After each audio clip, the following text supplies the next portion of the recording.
మన ప్రభు తప్పించాడు. తప్పించడానికి ఈ లోకంలో ఉదయించాడు. మన బ్రతుకులు మార్చిన ప్రభుని మహింపరుస్తూ అందరం కలిసి పాడదాం.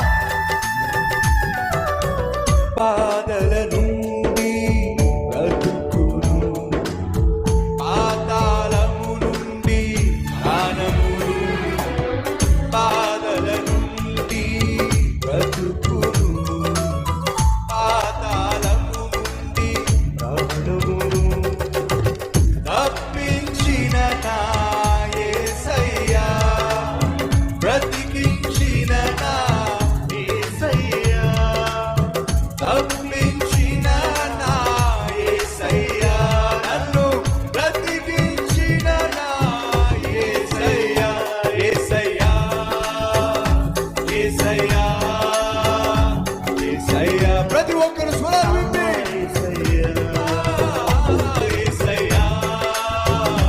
యేసయ్యా, యేసయ్యా, నా యేసయ్యా. మరణము నుండి ప్రాణమును, కన్నీళ్ళ నుండి కన్నులను,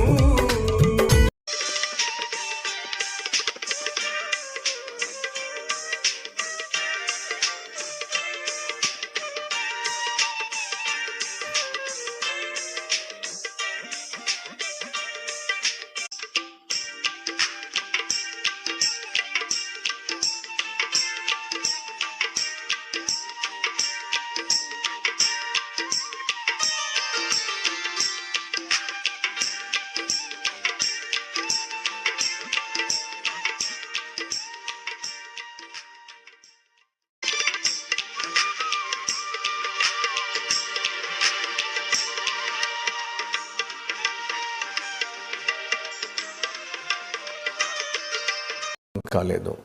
యవ్వన ప్రాయంలో పరిశుద్ధంగా జీవించాడు. అన్నీ పోగొట్టుకున్నా పరిశుద్ధంగా జీవించాడు. నిర్దాక్షిణ్యంగా ఉద్యోగం పోయినా పరిశుద్ధంగా జీవించాడు. ప్రభు బిడ్డగా జీవించాడు. ఇదంతా ప్రభు చూశాడు. 13 సంవత్సరాలు పరీక్షించాడు, పరిశీలించాడు. పరీక్షలో యోసేపు పాస్ అయ్యాడు. ప్రియ సహోదరి సహోదరులు గమనించండి, ప్రతి దినము దేవుడు మనల్ని పరిశీలిస్తున్నాడు, పరిశోధిస్తున్నాడు. దేనికోసం? ఎందుకోసం దేవుడు మనల్ని పరీక్షిస్తున్నాడు, పరిశోధిస్తున్నాడు అని ప్రశ్నిస్తే బైబిల్ సెలవిస్తుంది, యథార్థవంతులను చెప్పండి బలపరచుటకు, బలవంతులుగా చేయుటకు. ఆరోగ్యం బాలేదా? నిన్ను బలవంతునిగా చేయాలని దేవుడు ఆశపడుతున్నాడు. ఆర్థిక వ్యవస్థ బాలేదా? ఆర్థికంగా నిన్ను బలవంతుని చేయాలని ఆశపడుతున్నాడు. సేవలో నిన్ను బలపరిచి బలమైన సాధనంగా వాడుకోవాలని ఆశపడుతున్నాడు. ఒక బలమైన సాక్షిగా నిలబెట్టాలని ఆశపడుతున్నాడు. కానీ ఎవరిని బలపరుస్తాడట? ఎవరిని స్థిరపరుస్తాడట?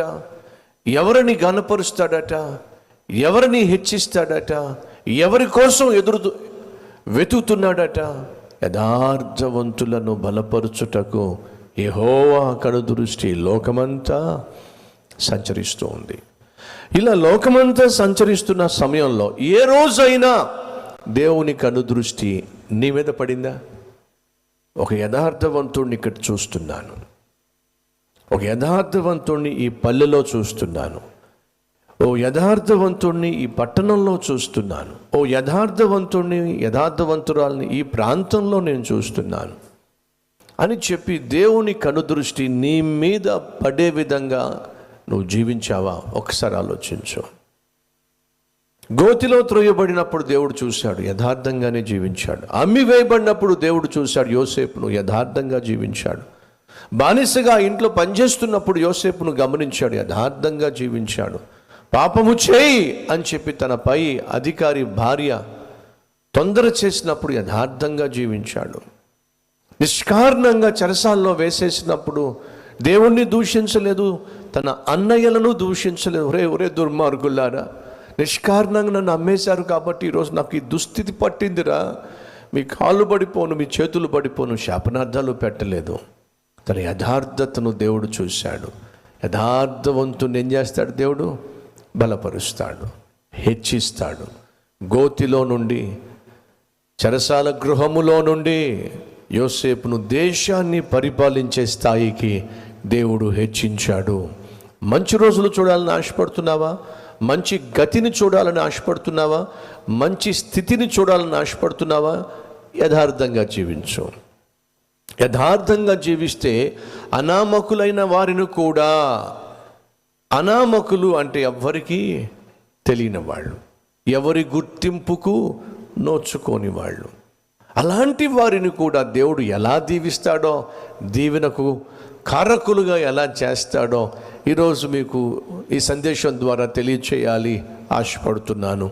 ఈరోజు సందేశం యొక్క టైటిల్ ఏంటో తెలుసా మీకు? ఈరోజు సందేశం యొక్క టైటిల్ అనామకులే కానీ ఆశీర్వాద కారకులు. అనామకులు కానీ ఆశీర్వాద కారకులు. ఇంతకీ ఎవరు వాళ్ళు?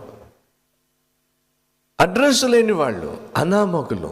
కానీ చివరికి వచ్చేసరికి ఆశీర్వాదానికే కారకులుగా మారిపోయారండి. ఎలా సాధ్యమైంది? అదే ఈరోజు మీతో పంచుకోవాలని ఆశపడుతున్నాను.